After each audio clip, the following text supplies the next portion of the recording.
We are going, unang-una ma'am, ang reglementary period, mamalasin naman kami pag hindi namin ginawa ang trabaho Bakit? namin. Anong reglementary period? Anong period yun? The Article Dahil sinabi 125, na nga ni Executive Director sa ating PCTC, na diffusion lang naman yun eh. Wala nga commitment pinag-uusapan dun eh. Wala nga red notice, pambira eh. there is a warrant. Tagal-tagal na ni Arnie Tevez eh. Wala pa rin, di ba? This Ba't is kayo a- nagmamadali? Ano yung reglementary period mo? May I refer it to the SOJ, ma'am, if the SOJ wants to answer that. Hindi ba pwede kayo na muna? Mauna lang kayo, tapos sa si SOJ. Pwede? Okay, ma'am. Okay.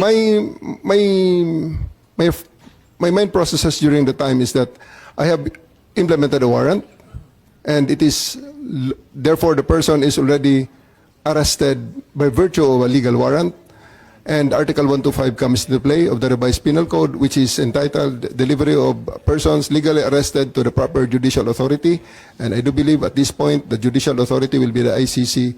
Therefore, I have to abide with that Article 125 of the So revised penal inaamin code. mo warrantless arresto. Kasi yung Article 125 ng RPC does not apply kung may warrant. So inaamin mo walang warrant. At the many stages, ma'am, all the many other, Hindi, among make other up your laws. mind, General Torre. Warrantless arrest ba to o may warrant? Kasi ang liwanag naman ng Article 125 eh, ng revised penal I do code. believe that I have a warrant at this time. I just don't want to be... Hindi walang reglementary period. Mamili ka. Kapag warrantless arrest, edi may period. Kapag may warrant, walang period. Just the same, ma'am, I have to deliver Hindi him to the pareho judicial yun, proper kapatid. authority.